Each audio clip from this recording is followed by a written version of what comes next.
we are merging basically the tech skills, the technical knowledge, but also with traditional knowledge. What does that mean? That technical facilitators are brought at the same level that community members and knowledge keepers. So at what 1 hour in the day, you are learning about JavaScript, CSS, HTML. The next hour, you are having a conversation with an elder about wisdom and respect.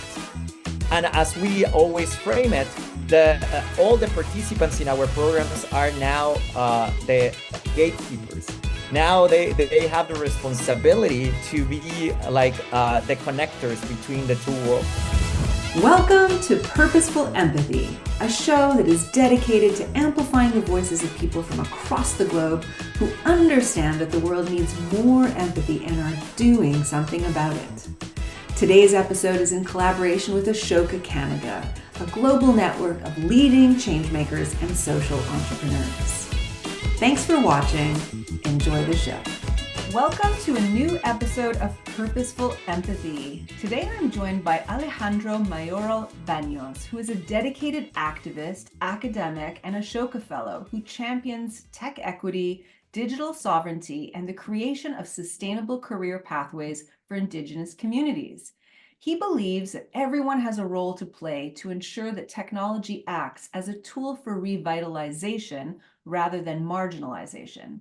To that end, he's the founder and executive director of the Indigenous Friends Association, which is a national Indigenous-led tech not-for-profit based in Toronto, Canada. He is also the president of Magtayani, a not-for-profit organization in Mexico. He holds a PhD in communication and culture through a joint graduate program offered by York University and TMU, and he is deeply engaged as a leader, volunteer, and collaborator on a number of projects that focus on indigeneity and social activism in Canada, Mexico, Peru, Guatemala, Chile, and Bolivia. Welcome to the show, Alejandro. Thank you for having me, Anita. So excited to share a little bit of our stories. Oh, and I, as soon as you got on the call, I made mention of this absolutely spectacular sort of mural behind you. I know you're going to speak to it, so I'm not going to ask any questions now, but I know that anybody who's watching will be curious, so they know that it's coming. And anybody who's listening to this on audio may want to check out the YouTube video for just a minute anyways. Before I get into my first question, I thought I would share with listeners and viewers something that you shared with me. I always ask before I do an interview if my guests have any important takeaways that they hope a listener or reader will take from the conversation. And I just want to share, I was so moved and so touched by what you wrote that I want to share it sort of verbatim with your indulgence, of course. You wrote, I hope listeners will understand the transformative power of blending Indigenous knowledge with digital technology. I'm so curious about that. Our mission is about more than just integrating technology into communities. It's about reshaping how Indigenous cultures can remain vibrant and influential in the digital era. We invite everyone to learn about and contribute to projects that uphold digital sovereignty for all Indigenous peoples, promoting a future where digital technology respects and enhances ethical, communal, and environmental principles. I mean, come on. Talk about a way to engage the public. That's beautiful. How does that sound to hear back? Oh my goodness. It is so powerful to hear because this is in a nutshell like the powerful work that we believe all of us, staff, volunteers, board members, members from community. That's why we believe that what we are doing is so powerful and so meaningful for the future generations. And I'm not just talking about Indigenous peoples. I'm talking about everyone that is using technology, that is using digital tech. Right now with AI, everyone is so hype and everyone is jumping into all these assumptions about how we should shape technology. And something that actually Indigenous peoples, we have been saying for several centuries is actually how we can respect the community, how we can respect the environment, how we can resolve conflict when it arises. So it's so important that with Indigenous worldviews, we can start solving a lot of the issues that we're encountering in the digital. And there are many experiences of how we don't need to reinvent the wheel. We don't need to reinvent digital tech. A lot of the principles that community members have been embracing for centuries, actually, they can be embedded in how we create technology. That makes me feel a little bit hopeful. So Yeah. I love that as the backdrop for this conversation as it unfolds. So let me just start with the basic question because I love it's the first time we're meeting. I'm a huge fan of Ashoka Fellows and the work that they do for systems change. I know that Ashoka has empathy embedded in its whole theory of change. So tell me a little bit about you and sort of what brought you to this important work. Many stories to share with the public and with your audience.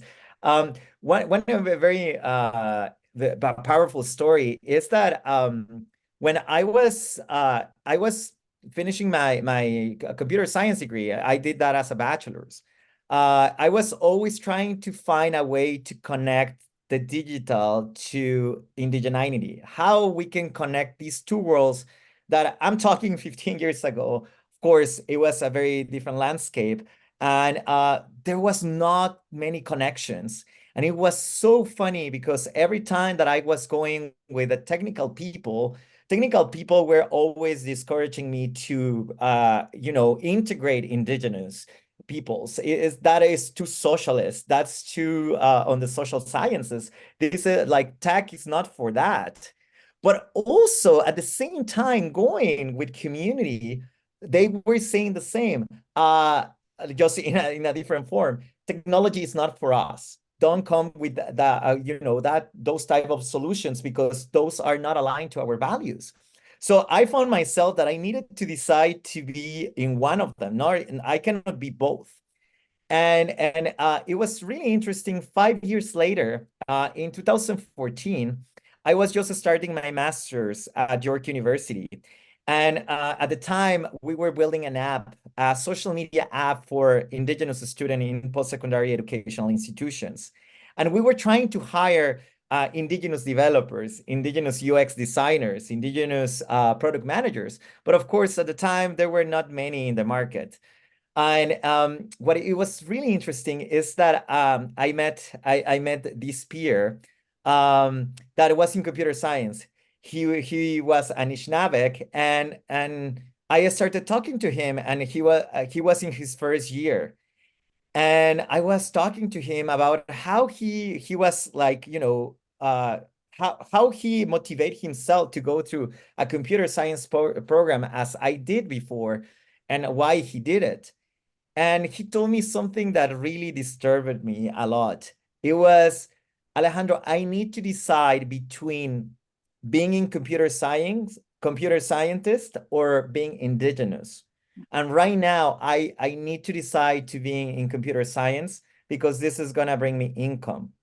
So I cannot be both. I need to decide between my identity and my career. And right now, I need to pick my career. And that was shocking. That was shocking. So that started creating in my mind what is going on. Why indigenous peoples, we are not going into tech careers? What is happening in the ecosystem that actually all these training programs, all these degrees are not welcoming of indigenous identities.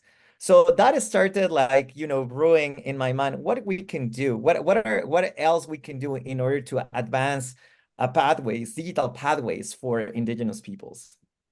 Wow, that is, it's interesting because I'm sure there are so many sort of identities that have had to find the matrix, the Venn diagram, right? And here Yes. you are at the avant-garde of Indigenous and tech. And I'm so curious how we're going to unpack conversations about how Indigenous wisdom can help for AI. I mean, my mind's already sort of blown right away. So, okay. Will Let's do, will do. I know that the special theme of this 8 show series with Ashoka is as follows. Impact work at the intersection of equality and inclusion. So I want the second question to be about your organization's mission and how it works to ensure equality and inclusion. Yes, of course. The mission of IFA, the Indigenous Friends Association, is to cultivate opportunities to advance digital pathways rooted again in Indigenous worldviews. And actually, as I mentioned before, to actually support a positive change for future generations. And I'm not just talking about Indigenous generations, but everyone in the future. So how we're doing this, how we are connecting these two worlds. First is with education. We have training programs that are focusing in developing technical skills among Indigenous members across the country. But how we are doing that, we are merging basically the tech skills, the technical knowledge, but also with traditional knowledge. What does that mean? That technical facilitators are brought at the same level that community members and knowledge keepers. So at what 1 hour in the day you are learning about JavaScript, CSS, HTML, the next hour you are having a conversation with an elder about wisdom and respect. And as we always frame it, all the participants in our programs are now the gatekeepers. Now they have the responsibility to be like the connectors between the two worlds. And they can start seeing the connection. Oh yeah, like with a website, actually, I can share a lot about my culture. I can embrace the different terms and how I can create an animation that actually resolves a lot of the issues around language, because the direct translation to English is not effective in many different Indigenous languages. So there are many examples that I can share about the imagination of a lot of the Indigenous participants and how they are embracing the two worlds. But that's just the first part. Okay, so That's just let me interrupt you there just while I'm having a thought.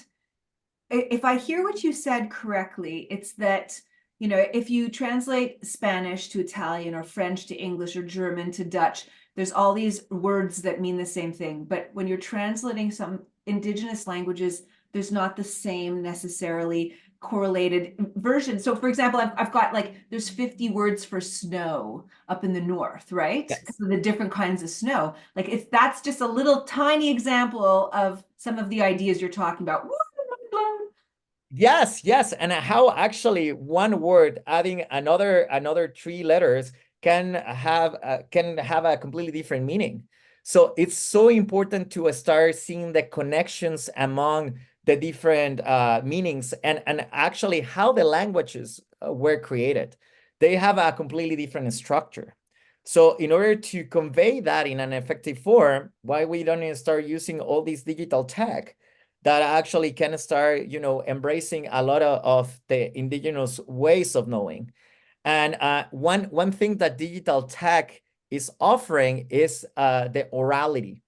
That part that actually now we have video, we have images, we have all these embracing colors that we can where we can portray a lot of the Indigenous ways of knowing. This is allowing a lot of the revitalization of culture. So this is just one small example. That's how we started the programs, and that's how we started our work. However, a lot of community members ask, 2 years ago, they were like, this is phenomenal. We are totally embracing, and we can see the potential of connecting the two worlds. However, now what is next? What is next? Like now we are getting all these tools. Now we can convert our art into a digital asset. Now we can post it in our social media. Now, but then what is next? So 2 years ago, we developed another program called IndigiTech that allows a lot of the participants to go into an internship program in tech companies. The idea is to develop the soft skills required in order to continue being employed or even to go to post-secondary education.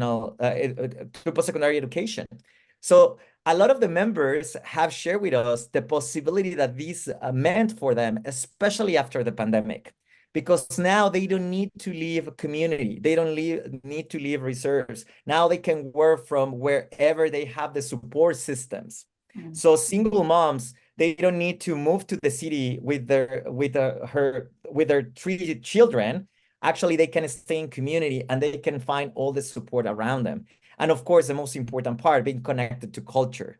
So this is just one important example of, yes, the first part is about education, but the second part is about mentorship and how it's important to embrace that and bring the tools in order to continue, later in their careers.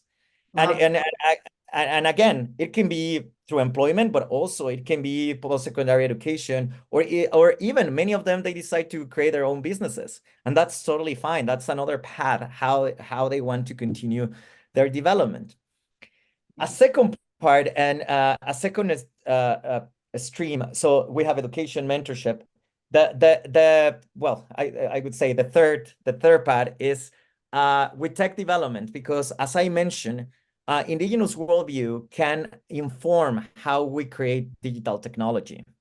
And why we are saying this? Because as you all know, we are facing a lot of threats. And now in the era of AI, of course, we are very, very aware of data privacy, of course, the harassment, and a lot of the threats that we are getting in many, many different platforms, not just social media.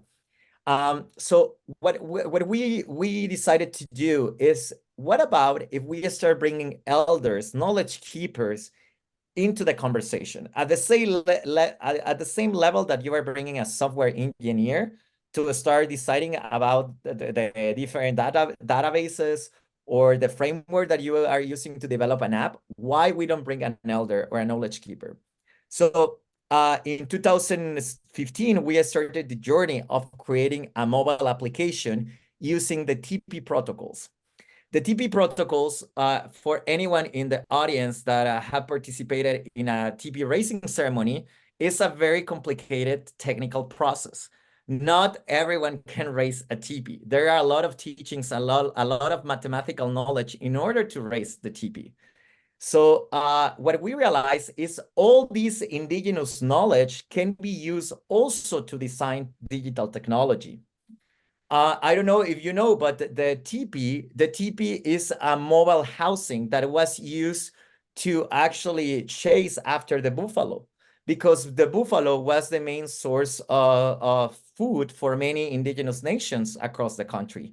So you need a mobile housing to start going around and chasing after the buffalo. So basically, what we decided, this is exactly what is happening with a mobile application. We are creating a safer, never safe, at least safer space for indigenous members to come in, and in order to be interacting with each other.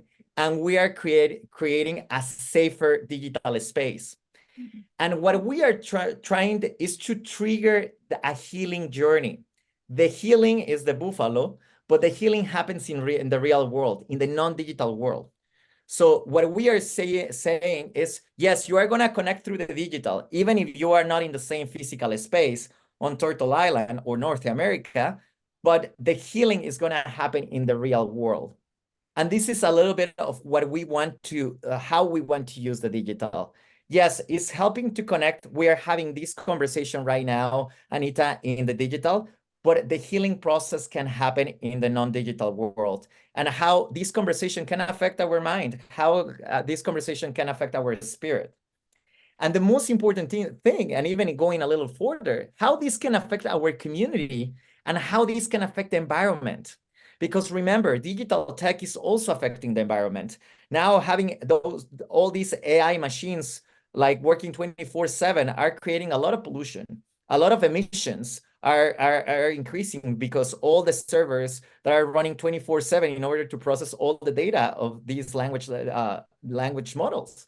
So it's so important that when we are also connecting in the digital, how we are going to have a positive effect in the environment.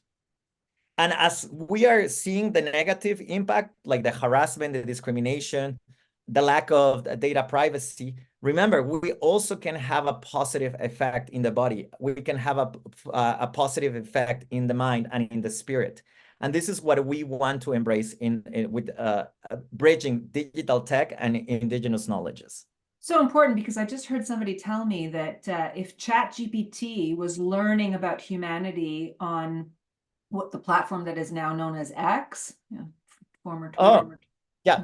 it would only take a matter of a few hours for that AI to realize that we are basically Nazis. Yes. And one very important thing about AI at the stage that is today is just statistical models. What does that mean? That this is the average of the input data that you provide to the AI. So the AI is not conscious. So if you direct the AI to, use humans to create paper clips, there is no consciousness. There is no bad or good. There is no decision making. And because this is just a mathematical model based on what is already provided. So what I'm trying to say is imagine the biases that all these learning machines are actually portraying. What I'm going to encourage the audience is actually you can use Meta just released like its new AI language model on WhatsApp and Instagram. Now you can interact with the AI of Meta just in Instagram. So you can use ChatGPT for free. You can use Gemini on Google. You can use Llama from Meta also in Instagram, just to start creating images. But start like, and I'm going to use my identity as an example, a Mexican activist teaching a lecture, and you will see the type of biases that you will receive, and also the gender biases that you are going to receive, how these language models are actually taking all the problematic content that is already in the internet and using that content in order to actually answer you back. So it's so interesting when you start bringing, these communal perspectives and how actually communities have been dealing with all these issues in the non-digital world and how that can be transcribed into the digital world. Sure. Oh my gosh. Oh, important work. Oh my goodness. Yeah. So how does the Indigenous Friends Association integrate Indigenous knowledge systems and cultural empathy into digital technological solutions? And why is this important for sustainable development? Oh my goodness, one very important aspect, because and I know that we are used to, and especially in the digital world and in the world of startups, to going fast, fast, fast, fast, fast, and next, next, next. But actually, what we are embracing is to slow down. Mm. Like especially in our learning and teaching process, what we want is to slow down. Hey, and especially with, of course, all the consequences of colonization of around a lot of communities, our learners need to go at a different pace. And in order to accommodate all the learning experiences, we need to slow down. But with this example, what we learn is it's not just in the learning, but also in how we are developing technology. We need to really do an assessment of the consequences of technology. I think now it's so ironic that now a lot of companies and organizations are very concerned about AI, because now it's AI is impacting a lot of organizations and companies. But the same happened with social media, with a lot of small communities, with small businesses, but the big companies were not affected. But now everyone is being shaped by the consequences of technology. So basically, slowing down, and even like Elon Musk and all the big tech guys are saying, slow down. We need to be careful with AI. Hey, that has been said for centuries about technology, that we need to slow down. We need to slow down and to see in the consequences. And I want the audience to be conscious that a lot of the climate change that we are seeing today, that we cannot deny, like we can see the changes in our weather, in the seasons, everywhere in the world. The digital tech companies are the companies that are using all these natural resources that a lot of the mining companies are extracting from the land, that a lot of um, a lot of the pollution of maintaining those servers running 24/7. And remember, if there is no electricity, we need to use gas, because you need your Amazon to be up and running. right? So it's very, very, very important for everyone to be conscious that technology is having a very big effect in the environment as well. Another important factor as well, a Tesla car. If anyone of the audience owns a Tesla, one important aspect is I don't know if you are aware, but the Tesla weighs it's a very heavy car. Like it's almost 2 tons or even more, depending on all the features. Because of course, the battery that it requires to run the car. But do you understand how many natural resources are required in order just to have a Tesla? If you actually do an assessment of the environmental impact of a Tesla, it's incredibly high because all that is metals from the environment, and 2 tons of metals are just in one car. So, and of course, plus the process of all the materials in order to create the car, right? So, Extraction. Yeah. extraction, and we continue doing that. Well, you know, you made me think of a quote I heard for the very first time. It's a man originally from Africa. I'm trying to remember where exactly, but it'll come to me. His name is Bayo Akomolafe. And he says, "The times are urgent. Let's slow down." Yeah. Right. So, and you know where I heard him speak about this, or where I heard him being quoted, was at the conference held in Stockholm on the interdevelopmental goals. So let me ask you that as a follow-up question, because I knew I wanted to get there. We're talking about the importance of sustainable development. We've got the UN SDGs. There was a roadmap for 15 years of progress to take us to 2030. We're only at about 12% of the way, with 6 years to go. It's kind of horrifying.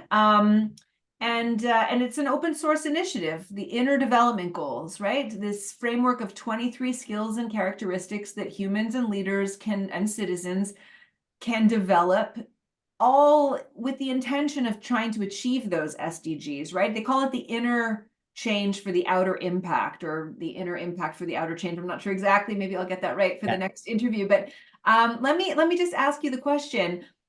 Tell me what you think. You've heard about the framework. What do you find important to your leadership style and your work in general? I'm curious. There are a lot of connections in the work that we do, of course, and actually to reduce those inequalities, how we can be more empathetic, how we can listen more to the communities, how we can try to break hierarchies in many different ways. The only thing that of course I have learned this from community, is so important to start listening at the local level. Sometimes when we go at the universal level or a global level, we are losing a lot of the details, and a solution that might be very effective in one geography is going to be very different in another one, because of course historical reasons, sociopolitical reasons, environmental reasons. So it's so important that all these principles are actually grounded at the local level. And especially when you are talking on the about underserved communities, like indigenous communities, of course, so important to bring to the conversation how you understand leadership at the local level. You will see that there are a lot of connections. There is a lot of connections in the values, and commonly they will add to each other. There are not big contradictions, but that will have a completely different change in the mindset, and how the communities can embrace those values and those principles. What I have seen so many times is, and especially with global NGOs, sometimes, they are confined with these global concepts, and this is what you need to follow, and this is leadership, and this is how you need to do leadership, because that's how we're going to solve, global poverty. And I think, of course, talking to at the local level is a very different perspective. So totally aligned, and I think they have a lot of commonalities with the things that we do. However, it's so important to listen to local communities. And listen isn't listed. I noticed when I went to the conference last year, and they asked everyone to participate in an immediate feedback on what's missing, what are the gaps, where are our blind spots. and they aggregated it in real time. So within sort of 15 minutes, the whole community had brought up to their attention what was wrong. And it was all, white Nordic, white male, and that Yeah. everything predictable. And that's why they're working on getting at least 1 million people from the globe to communicate what's missing. And for me, I think, reconciliation and forgiveness and hope and what you've just said, listening, those are all really important. Having humility is so important. Yeah, no, totally. And I think again, I think if I want to be a little bit challenging to this type of framework is these type of, and I know that they have created beautiful graphics and beautiful charts and everything, but I think is to allow like, regions and local communities to actually frame how they want to understand leadership. Of course, having the community and the environment as a center, but of course, how you define that in, for example, in Toronto, how you define that in Calgary is going to be completely different. In Vancouver, that is going to be different. In Lima, in Peru, it's going to be completely different. So it's so important to, acknowledging these nuances, because even that if you integrate million perspectives, again, you are going to try to create a global perspective of this is how we should create leadership. And again, I think it has been proved that, in many other frameworks, not necessarily in this one, bringing this global perspective is not effective at the local level. Right. Uh, and I think it's a difficult challenge. Yes. It requires way more work. Yes. It requires more time. Yes. Yes. But I think that is part of the challenge. Yeah, thank you for that. That's Yeah. I think one of the associations I make with Indigenous ways of knowing and Indigenous knowledge is on the skill of long-term thinking, to value, to put more, to prioritize long-term thinking than short-term thinking. You know, that idea of the seventh generation. I love Yeah. that. Yeah, of course. Yeah. Yeah, and I think that's a little bit of the challenge when we work about tech, because tech is about the immediate right now, and I want 20 options, right? So it's and how we need to start designing technology a little bit different as well. Right. And you're up against biology too, right? The dopamine hit of like Yeah, information right now. Yeah, I hear you. yes, yes, yes. Well, good luck. Yeah, and bringing a funny story for the audience is like right now, of course, with the younger generations, we are in the TikToker learners. No one can watch more than a 3 minutes video because they get bored. Yeah. 3 minutes is a very long video now. Yeah. Before, in my times when I was younger, like that was a very short video. Right. Now, it's super long, which brings very interesting perspectives, because I'm not trying to say that we shouldn't evolve, but this is bringing new challenges that, hey, now, like, how we can be more creative, Yeah. how now we need to deliver in a more precise way, right? um right now, 20 minutes presentation, no way, no No. one is gonna pay attention to you Well, anymore. TED Talks, 18 minutes down to 12. Now they're 5, you know? Yeah. Yeah, I hear you. Okay, Yes. so let me ask, what are some of the main challenges that you're facing in promoting digital sovereignty and tech equity among Indigenous peoples? And how do you leverage empathy to overcome these obstacles? Oh, one big obstacle is, and I know that we are called the Indigenous Friends Association. Indigenous entails, a lot of different communities that are so different. So one big challenge is the diversity among nations, because even though there are commonalities, there are also many differences.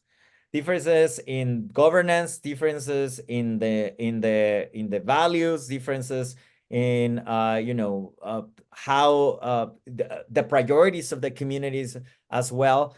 So sometimes when you are bringing different perspectives together, is how you reconcile, all these different perspectives, especially in the digital.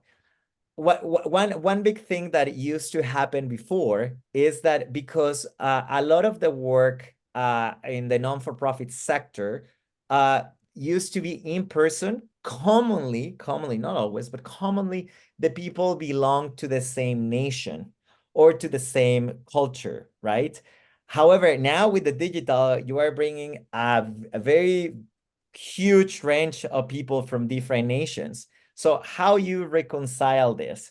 In the past, like for example, when we were like working on reserve, because we started in person on reserve, it was very straightforward. You bring an elder from the same community. It's not a deal breaker. However, now when you have people from 20 different nations, bring an elder from which nation? And you need to be aware and create that consciousness. Hey, this elder is from this specific community, so just be aware that there is diversity in the room and how we can respect the different points of view, because of course that is also sometimes creates tensions. So that's one of the first challenges. A second challenge that I would say is very prominent is, of course, the systemic racism. Of course, when there has been the case with some companies, some organizations, that when we start approaching them about, hey, can you offer an internship? Is for indigenous, for indigenous youth, the type of jobs that they want to offer, you can see the systemic racism that is, um, in a lot of the comments, in a lot of the in the type of jobs that they are offering. So these are the types of things that we need to challenge the companies. Of course, as you are very aware of, there is a big call for reconciliation, and a lot of companies are actually willing to do the work, which is great. We have found great partners, Deloitte, Accenture, Interact, that they are willing to do the work, that they are like, yes, we're open to do the work. We want to, change our policies. It's not just the land acknowledgement, the check mark that, oh yeah, we're going to do the land acknowledgement. No, it's more about, okay, how actually we're going to create safer spaces for indigenous members to come and work in our company. So, having these uncomfortable conversations, many times uncomfortable conversations. And we have also, without saying names, that also we have rejected several companies that they are, they don't have the willingness to change anything. That they are like, no, we want to continue having the same system, and we want, everyone to adapt to our system. And if not, we are not going to hire them, right? So, having these conversations is still an issue for us. Yeah, I actually have a former student who works at Deloitte, and he's an Indigenous man, and he's working on that project. So I know exactly what you're talking about. Oh, yes, they are doing a lot of work. Good work. And if may I add something very, very important, and now that there is a lot of hype with AI, right now, interesting, and I want to share this with the audience, because this has been a shift in the last, I would say, 6 months, and especially after everything about AI, and now I think like everyone has heard about the concerns of the companies and governments about the ethics of AI, and what are we going to do with AI, and what is going to happen with the shift on the AI paradigm. Before, and this has been well known, before ChatGPT, we always think about artificial intelligence, about Robocop, like this robot that it was gonna come and kill all the humans. But now it's not about that. Now it's about jobs. Now it's about like ethics, about data privacy. Now it's a completely different conversation. We are not talking anymore about the Robocop, the sci-fi fiction of the robots coming for us. And what is really interesting is now we are seeing, because no one has the answer. As you know, there are a lot of conversations happening everywhere about ethics, creating governance boards. The UN just released a statement 4 months ago about the UN policies around artificial intelligence and the creation of ethics with AI. So no one has a clear answer. They are just creating principles and principles and principles and principles, but a little bit of not, um, deployable things sometimes. It's just, at the very broad level. Mhm. And interestingly, what is happening with the companies that we are working on now, they are like, hey, folks, you are an indigenous non-for-profit. Yeah, I think we should bring you to our boards to talk about AI. I think we should start learning something about communities. So now we have seen a shift on that in a positive way that really like because they haven't found the answer to that. They are like, no, I think we need more perspectives. They're searching for wisdom. Yes, yes, and they are trying to actually how is important to start bringing these perspectives about community environment. Mm. And on that side, I think there is way more openness now, and I can see a little bit. Interestingly, in the last 8 to 10 months, there has been a decrease in the budget of DEI. Mm. Like companies are not any more interested in DEI, in diversity, equity, and inclusion. However, now they are interested in AI. So now instead of being talking to the DEI person, now we're talking about to the ethical board on the AI of the company. And now it's shifting a little bit of the messaging and how actually we are partnering with the companies. Right, but some of the fundamentals between Yeah, DEI and the conversation it's around still the AI same. It's is still the the same. same, right? We're talking about human values, integrity, longevity. And what we are saying to the people in the ethical boards is like, hey, you need representation because guess what? How you're going to bring those principles, you need people that actually have the knowledge Yeah. in and making decisions, not just for the sake of your percentages. Now, if you want to have changes in actually your features, your products, you need to include those people in decision making. Yes. Yes. Can't understand the backlash against that, but yes. Yeah, of course, because of course, that's when like the conversation is like a little bit uncomfortable and the uncomfortable silences and yeah. Mm. So looking ahead, what do you see the role of empathy in the evolving realm of technology and social entrepreneurship and Indigenous rights and innovation? So empathy at those three tiers. Oh my God. I think, and I'm gonna relate empathy to what we were talking before, to listening. Empathy is about listening. And I think it's more important that empathy means that I can be an understanding what are your struggles, but not from my perspective. Not from my perspective. In order to be empathetic, I need to understand your perspective. I need to learn about your world in order to understand what is affecting you. Because if I say that I am empathetic and I'm bringing my perspective, I'm not being empathetic. I'm just giving you my opinion about your life. And I think that is the part that is missing. We always want to understand the other one without knowing the other one. And I think this is a little bit of what is happening. And in digital tech, because we need to do everything quick, everything like very proficient and with good performance, we forget about that. I don't need to know you.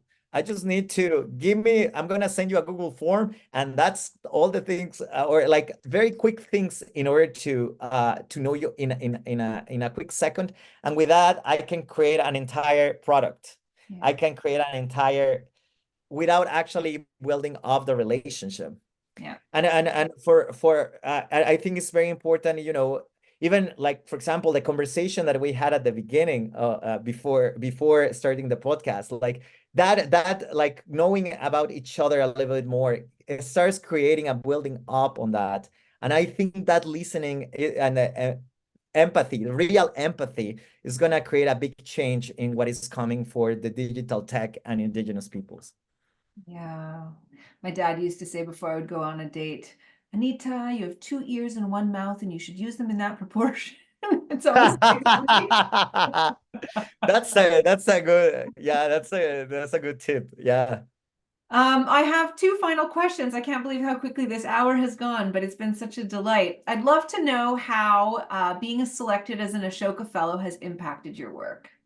Oh my God, Ashoka, I have a story to share with all the audience that I'm very, it's very personal. It's very personal. I'm originally from Mexico City. Even all my family is from the southern part from Oaxaca in the southern part of Mexico. And it was 2010, so it was 14 years ago. Uh, I applied to Ashoka Mexico at the time. I didn't even get to the first round. I was working in the non-for-profit in Mexico, and at the time, I was very excited about becoming an Ashoka Fellow, and I didn't even pass the first stage. I was still very young. Uh, but I was very excited to become an Ashoka. I got so disappointed at the time as a young person. I was like, oh, you know, and I was just finishing my undergrad at the time, so I was like, maybe another point in the future. So when Ashoka Canada reached me out last year to start the process, it was so funny because they asked me, "Do you know what is Ashoka?" Immediately I say, "Yes, I know Ashoka." Blah blah blah blah blah blah. They were like, "Oh my God, you're so enthusiastic about the process. Like, what is going on?" And I'm like, "No, there is a personal story behind it." Yes. So and actually yeah. So the process has been very delightful for me. And what I have seen as one of the main outcomes is like the network, the amazing people that I have met through the network. It is just amazing. And the type of work that everyone is doing is so impactful, so meaningful. And actually, a lot of the resources that we have access to, I think the type of webinars that we have access to is incredible. And as I always mention to people in Ashoka like Kenny, like always, start creating those connections. Maybe that first connection is not the one that is gonna actually support your work, but that person will connect you to another person and to another person, and that starts building up an entire network for the work that we are doing. Lately, I have been connected to all the Ashoka Canada fellows, but also with the Mexican and Latin American fellows. And I have been expanding my network a lot with a lot of people doing amazing work. And especially because we are remote, we can connect very easily. Well, the partner for this podcast is Ashoka Canada, and I'm sure they'd be delighted to hear that answer. My final question, which is really close to my heart, is that I invite all my guests to share a story if they can think of one, small, medium, large, recently, long time ago, doesn't matter. If they can think of a time when they were on the receiving end of empathy and what that meant for them. So, Oh my goodness. Oh my goodness. I have a very powerful personal story that without that story, I wouldn't be in front of you sharing or with your audience sharing this story. It was 2011. 2011, as I was just denied for being an Ashoka Fellow at the time. And I was just finishing my undergrad degree. And I applied for this job in this non-for-profit organization in Mexico that supports other non-for-profits. And basically, the work was to be a tech coordinator and basically the equivalent of tech soup in Canada, but tech soup in Mexico and coordinating all that. I just finished computer science. I love the non-for-profit world. It was the perfect match. It was perfect match. And I was like, yes, I want to do this work. I apply. I went through the entire process. Um, I passed three stages of the selection process. It was more than 150 candidates, and I passed, and we were just two at the end. And they told me, Alejandro, your last interview is going to be with the president of the organization and the president and director of the organization, and that's going to be the last conversation. And for sure, after that, that's gonna be it. It's gonna be for 1 hour. Perfect. And it was in person. It was way before the pandemic, 2011. So I booked the well, they booked the interview for me, and then I went for the interview. The interview lasted for 2.5 hours. And yeah, it was way longer. And this person was very empathetic in the sense of learning about me. And the director started asking me about the work and actually how I was working with a like non-for-profit in Mexico and all the work that we were doing in indigenous communities in the eastern part of the country and about the impact and how we were doing the work and our resources. And it was a very, very meaningful conversation. So I ended that conversation being so confident that I was going to get the job. The conversation, it was a very, very nice flow. And I thought to myself, the job is mine. They told me next day, we're going to call you no matter what, even if it is a yes or a no. The next day passed and they didn't call me. They didn't call me at all. And I was like, what is going on? The following day, 9 a.m. in the morning, I receive a call. And I received a call, and it was the person that was going to be my boss, that was under the president. And she told me, Alejandro, your profile is amazing. Of course, you were very aligned to what we were looking for, but you are not going to get the job. And you know why? Because if we give you the job, we are going against our mission. We are supporting non-for-profits to grow in the context of Mexico. And if we hire you, we're going to destroy one non-for-profit because you need to focus on what you need to do and stop chasing and finding opportunities outside where you need to be. So stop applying to other jobs and focus on your organization. And it was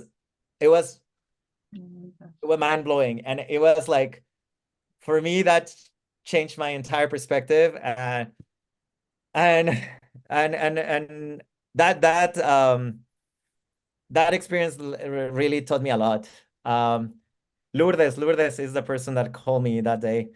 And very beautifully, in 2020, during the pandemic, Lourdes contacted me again, and that organization awarded me for my entrepreneurship journey in 2020.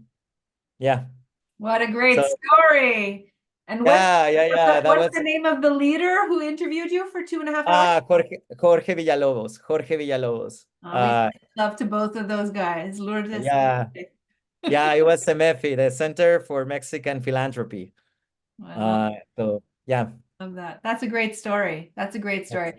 That's a beautiful story. And I want to thank you so much for spending this hour with me. It's been an incredible conversation. I understand why Ashoka suggested that we launch this series with an interview with you. I wish you all the best in your work, and I hope we should meet one day. And I'm going to include everything in the show notes that we talked about, links where people can support your work, get more information about you, learn about the IDGs, learn more about Ashoka. Thank you so much. Thank you all for watching and listening, and we'll see you next week at Purposeful Empathy. Thank you, Anita. I want to extend a special thanks to Ashoka Canada for their support. Ashoka Canada is dedicated to fostering social innovation and supporting Canada's highest impact social entrepreneurs. Thanks so much for watching. Hope you'll hit the subscribe button, and we'll see you next week at Purposeful Empathy.